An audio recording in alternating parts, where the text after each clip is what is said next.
Mesdames, Messieurs, bonsoir. Bienvenue aux 19h de ce 26 août. Voici les titres. Réunion du gouvernement ce mercredi. 3 axes à l'ordre du jour. Adaptation des activités économiques avec les exigences de la lutte contre la pandémie de Covid-19. Réhabilitation du développement de l'agriculture saharienne et la préparation de la rentrée sociale. Nous écouterons dans quelques instants le porte-parole du gouvernement, Ammar Belhimaj. La date du référendum sur la révision constitutionnelle fixée au 1er novembre prochain. L'ANI dispose de cadres capables de mener à bien cette échéance, selon le président de l'autorité nationale indépendante des élections. Le général de corps d'armée Saïd Chingriha, chef d'état-major de l'ANP, en visite de travail en 2e région militaire à Oran, où il supervisera un exercice de tir de missiles à partir d'un bâtiment lance-missiles relevant des forces navales.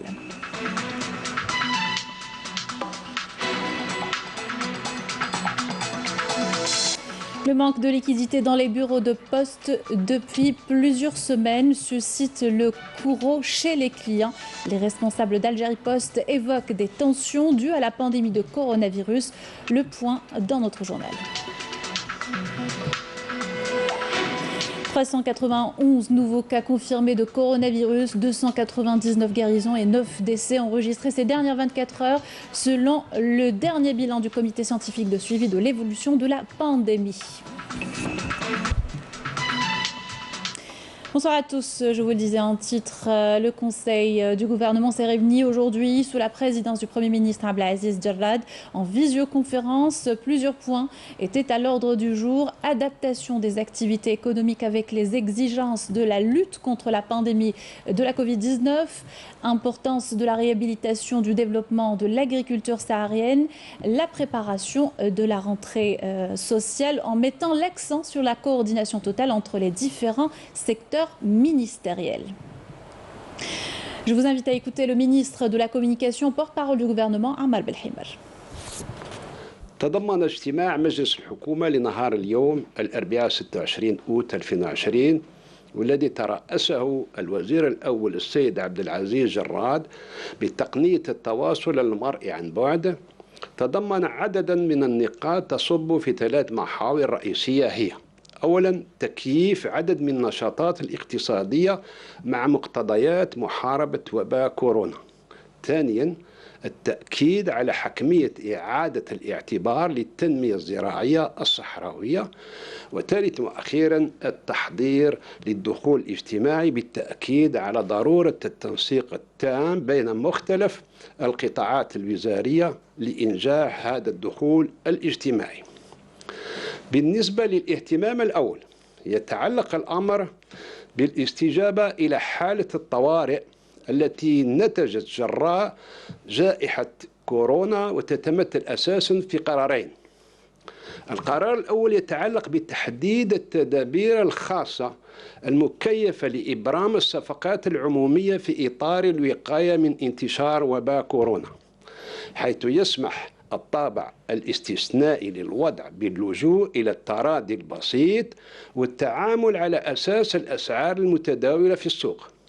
ينص مشروع المرسوم الرئاسي المتعلق بهذا الأمر على إمكانية الهيئة العمومية أو الوزير أو الوالي بموجب مقرر معلل أن يرخص بالمشروع في بدء تنفيذ الخدمات قبل الصفقة العمومية النهائية. في نفس السياق تمت المصادقة على نص تنظيمي ثاني الذي يؤطر في وضعية استثنائية ذات الطابع المالي، فبغية التخفيف من تداعيات جائحة كورونا يمكن للبنوك تأجيل تسديد إسقاط أقساط القروض المستحقة أو إعادة جدولة الديون للزبائن والمتأثرين بالظروف الناجمة عن تفشي الوباء. يتعلق الأمر هنا بإمكانية تخفيض نسبة الفائدة على القروض الممنوحة من طرف البنوك والمؤسسات المالية لفائدة المؤسسات والخواص الذين يواجهون صعوبات بسبب الوباء نفسه. يهدف المرسوم التنفيذي المقترح في هذا الصدد إلى تحديد كيفيات استمرار تكفل الخزينة العمومية بالتخفيض في نسبة الفائدة على القروض الممنوحة من طرف البنوك والمؤسسات المالية، ويمثل هذا الإجراء إلى يومنا هذا ما يعادل 700 مليار دينار جزائري. ثانيا، بالنسبة للاهتمام الثاني، يتعلق الأمر بالتأكيد على إعادة الاعتبار للتنمية الزراعية الصحراوية، ويتضح ذلك من خلال قرارين. قرار أول ينص على إنشاء ديوان تنمية الزراعة الصناعية بالأراضي الصحراوية، وحدد مقر الديوان بالمنيعة ولاية غرداية، والدافع من هذا الاختيار هو وجود نسيج من الهياكل التقنية والإدارية للمرافقة والاستقبال وحوض إنتاج كبير يتميز بوفرة كبيرة من الموارد الطبيعية كالماء والأرض. ويتكفل الديوان بمهمة تشجيع تنمية الزراعات الصناعية الاستراتيجية الموجهة للتحويل الزراعي والصناعي. في نفس السياق المتعلق بالاهتمام بالزراعة الصحراوية، تطرق اجتماع الحكومة إلى برنامج الشعب الفلاحية ذات الأولوية في هذه المناطق الصحراوية، لا سيما الزيوت والذرة والزراعات السكرية. أما المحور الثالث فيتعلق بالتحضير للدخول الاجتماعي، حيث قدم كل من وزراء التربية والتجارة والرياضة والصيد البحري والسكن والمؤسسات الناشئة وكذا التكوين المهني قدموا عرض حال حول نشاطاتهم مع الشركاء والفاعلين في قطاعاتهم للوقوف على آخر التحضيرات لإنجاح الدخول الاجتماعي. وألح الوزير الأول السيد عبد العزيز جراد على أهمية التنسيق بين مختلف القطاعات لضمان السير الحسن والجيد لهذا الدخول الاجتماعي لنيل ثقة المواطن بين مؤسسات الدولة وبعث اطمئنانيته. كما استمع مجلس الوزراء إلى مداخلة وزير التجارة حول إشكالية مصادقة الجزائر على الاتفاق المؤسس لمنطقة التبادل الحر القارية الإفريقية قبل نهاية السنة. Voilà, c'était donc le porte-parole du gouvernement Amal Belhimer à l'issue d'une réunion de l'exécutif présidée par le Premier ministre Abdelaziz Jarrad. Dans l'actualité également, la date du référendum sur la révision constitutionnelle fixée au 1er novembre prochain, des échéances qui permettent aux Algériens de choisir en toute liberté leur future loi fondamentale, affirme Mohamed Chorfi, président de l'autorité nationale indépendante des élections. Amel Bouarba. Sensuel qui jette les bases de l'Algérie nouvelle. C'est ce à quoi aspire le peuple algérien appelé à se prononcer le 1er novembre prochain sur la révision de la loi fondamentale. Celle-ci met en avant de nouvelles dispositions assurant une réelle séparation et un meilleur équilibre des pouvoirs en introduisant davantage de cohérence dans le fonctionnement du pouvoir exécutif et en réhabilitant le Parlement, notamment dans sa fonction de contrôle de l'action du gouvernement. L'initiative du président de la situation, des perspectives et des moyens dont elle dispose pour atteindre l'objectif. Cela est l'un des facteurs de réussite, car elle montre à tous les représentants de l'État que ce projet compte parmi les projets les plus importants sur lesquels s'est engagé le président de la République. Cette position donne une liberté totale aux citoyens pour choisir avec conviction et se prononcer sur la Constitution. C'est comme cela que l'Algérie nouvelle doit être. L'important, c'est ce qui sert l'Algérie, ce qui va dans son intérêt. Côté échéance, Dieu merci, tout est déjà ficelé.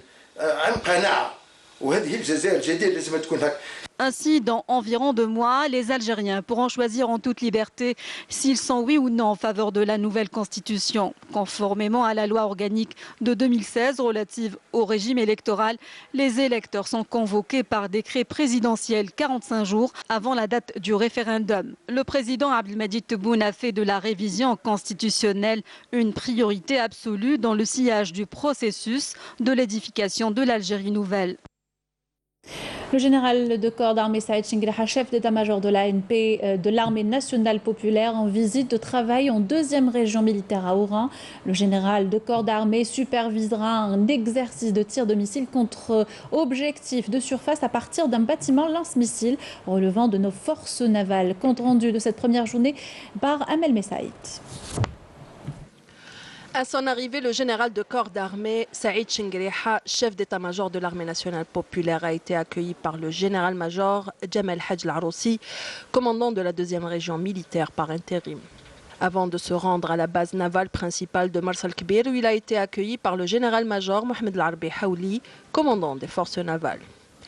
À l'issue de la cérémonie d'accueil, le général de corps d'armée a suivi un exposé sur l'exercice portant tir d'un missile par un bâtiment lance-missile contre un objectif de surface avant de procéder à l'inspection des forces devant participer à l'exercice et visiter quelques unités navales flottantes à l'instar de la frégate Al-Rada' et le bâtiment de commandement et projection de forces Qal'at Bani Abbas. Et ce, afin de s'enquérir de leur état prêt et de connaître de près leurs différentes composantes, leur équipement moderne et leur système d'armement sophistiqué en dotation.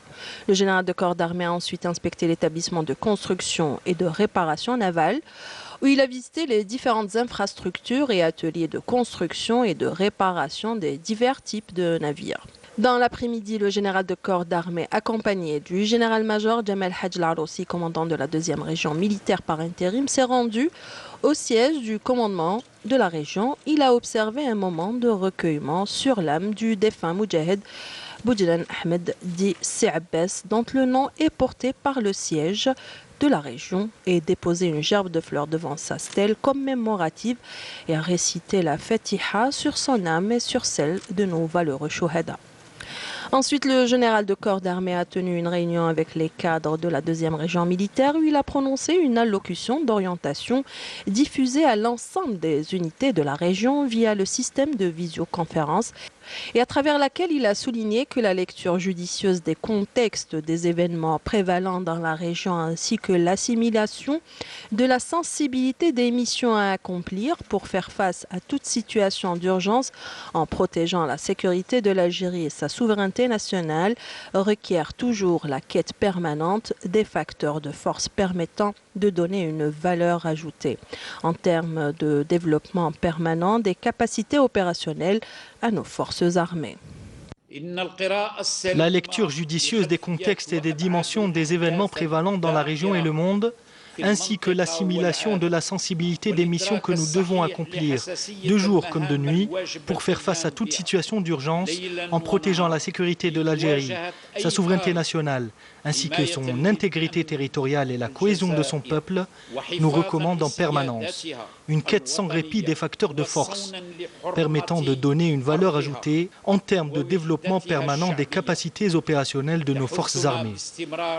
Tel est l'objectif principal et ultime que nous œuvrons à atteindre à travers tout effort individuel et collectif fourni tout au long de l'année de préparation au combat.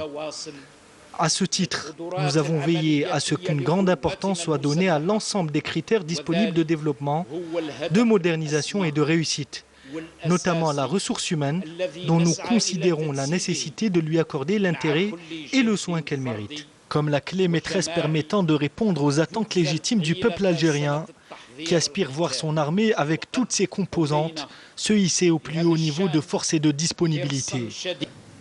Le général de corps d'armée a souligné également que toutes nos frontières terrestres, nos eaux territoriales et notre espace aérien sont entre les bonnes mains des hommes de l'armée nationale populaire qui veillent à les défendre à la lumière de la politique perspicace et constante adoptée par l'Algérie et qui s'articule autour du principe de la non-ingérence dans les affaires internes d'autrui et ayant pour objectif de porter assistance aux États frères et amis. Dans ce contexte précisément, Toutes nos frontières terrestres, nos eaux territoriales et notre espace aérien sont entre les bonnes mains des hommes de l'armée nationale populaire, digne héritière de l'armée de libération nationale, qui veille à les défendre à la lumière de la politique judicieuse et constante adoptée par l'Algérie, qui s'articule sur le principe de la non-ingérence dans les affaires internes d'autrui et ayant pour objectif de porter assistance aux États frères et amis, notamment ceux de notre voisinage.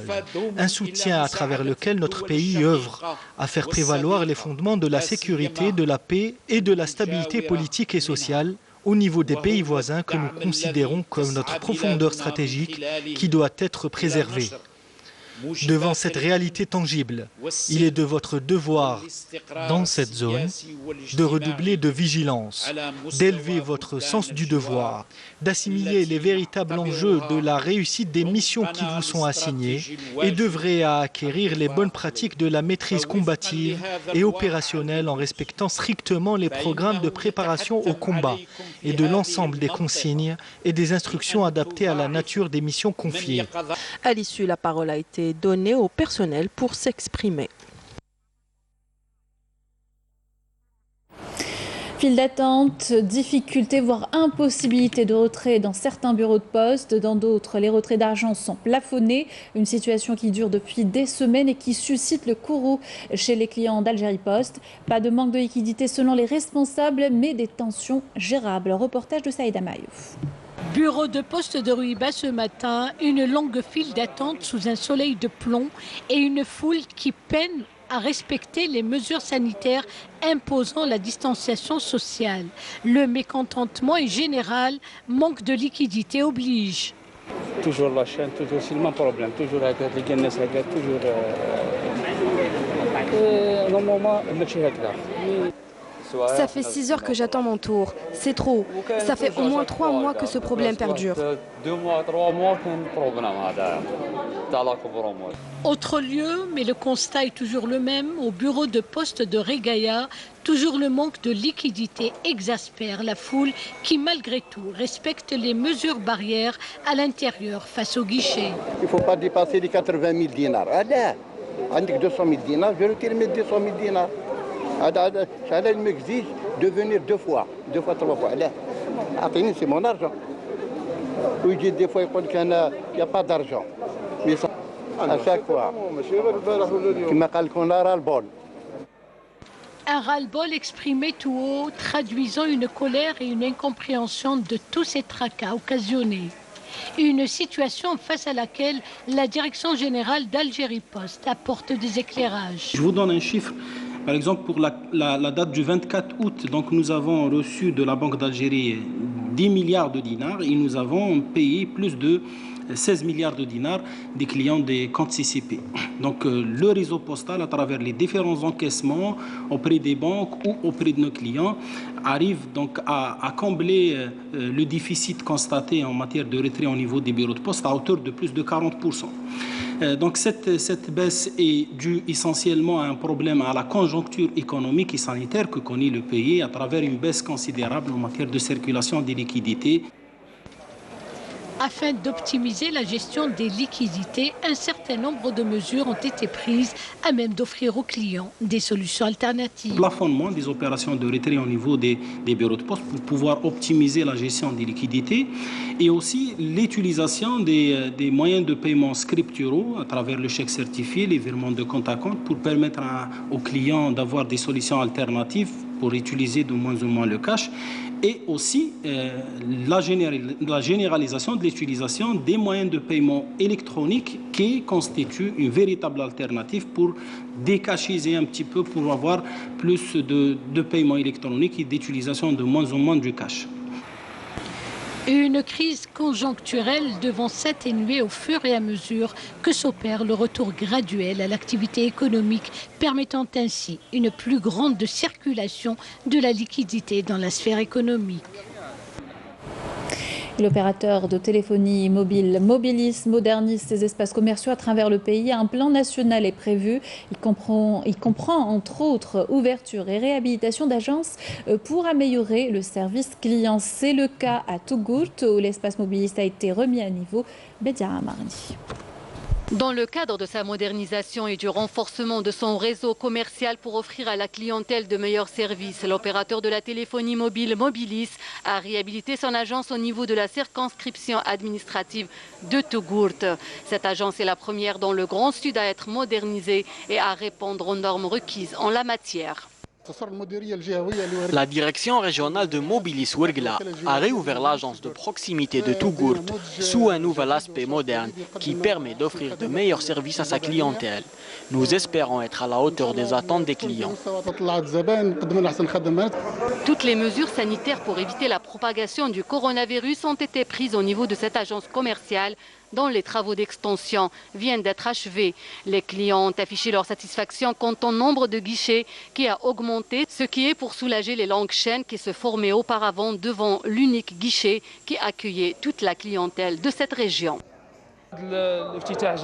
L'extension de cette agence est un véritable acquis pour nous et toute la région de Tougourt. Auparavant, notre agence était dotée d'un seul guichet. Aujourd'hui, elle dispose de 4 à 5 guichets. C'est une bonne chose. Nous remercions tous les responsables qui ont fait cette extension, ce qui a soulagé les clients. Cette opération d'extension et de modernisation sera généralisée à toutes les autres agences de l'opérateur de la téléphonie mobile Mobilis à travers le Grand Sud. On reste dans le sud du pays, on va prendre la température du côté de Béchar où les révisions pour le BEM et le baccalauréat ont débuté hier, à l'instar des autres wilayas du pays. Mesures de prévention contre le coronavirus en vigueur et contrôle à l'entrée des établissements. Mariam Damis.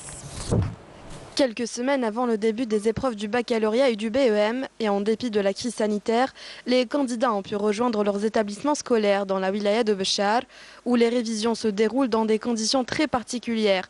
Prise de température, distanciation physique, gel hydroalcoolique et masque protecteur, toutes les mesures sont prises afin de protéger les élèves de toute contamination.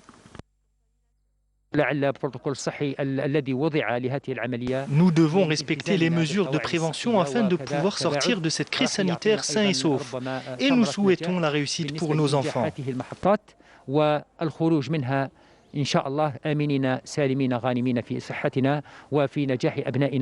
Les candidats s'engagent à respecter les gestes barrières pour assurer le bon déroulement des révisions. J'apprécie cette initiative lancée par notre établissement scolaire. J'espère que tout le monde va respecter ces mesures.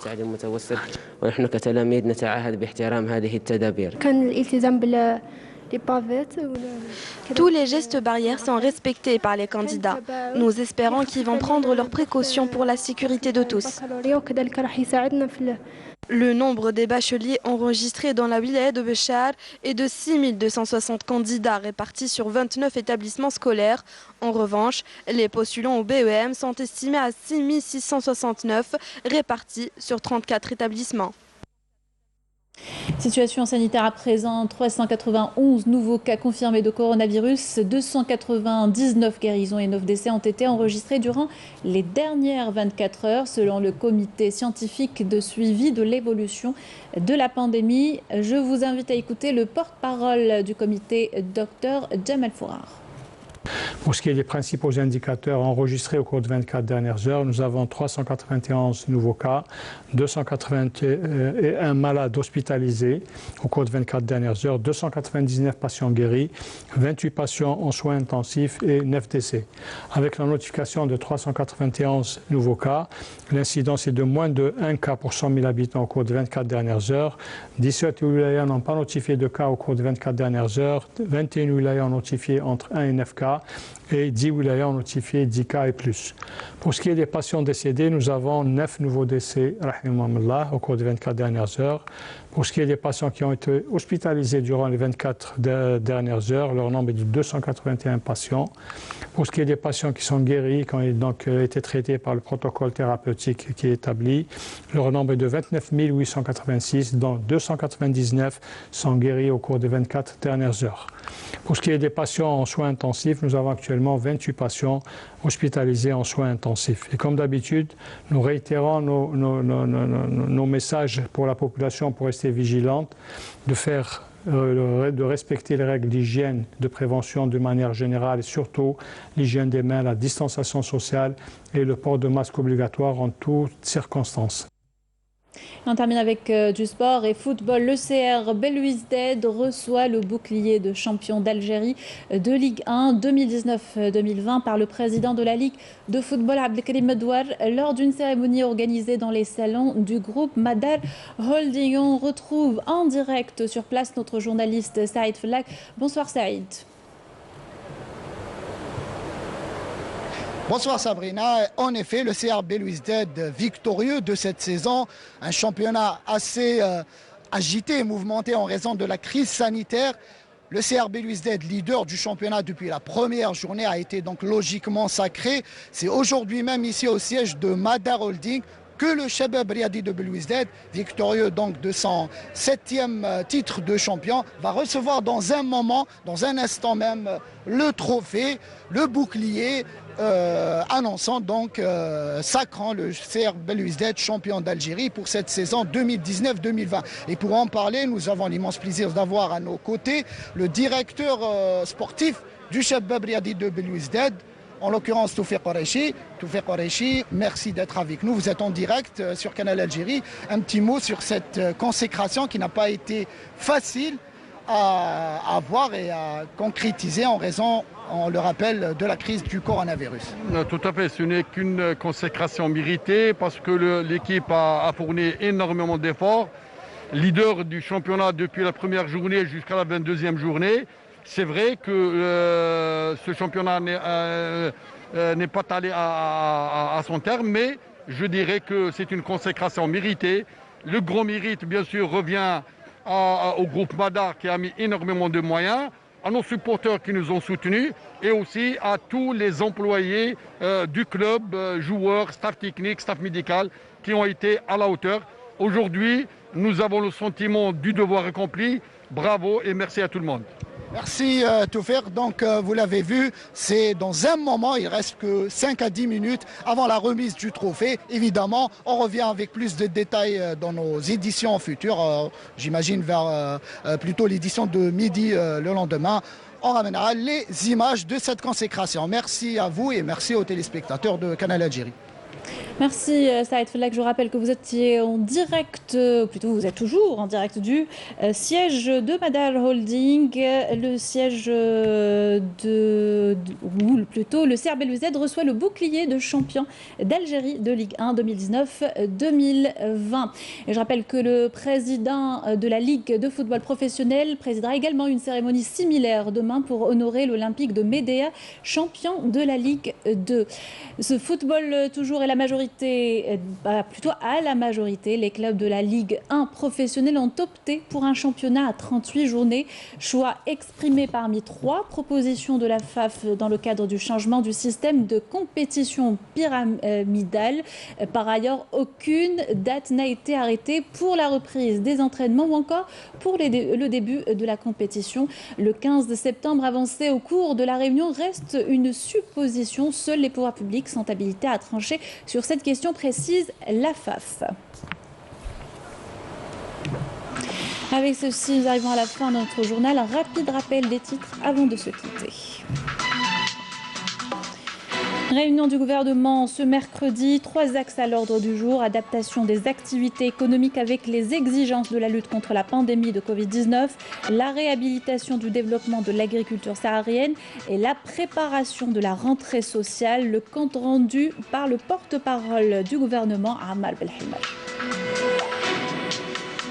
La date du référendum sur la révision constitutionnelle fixée au 1er novembre prochain, l'ANI dispose de cadres capables de mener à bien cette échéance selon le président de l'autorité nationale indépendante des élections.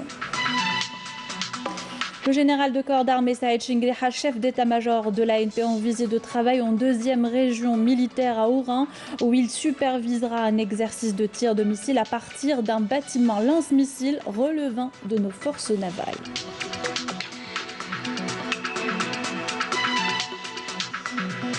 Le manque de liquidité dans les bureaux de poste depuis plusieurs semaines suscite le courage chez les clients. Les responsables d'Algérie Post évoquent des tensions dues à la pandémie de coronavirus.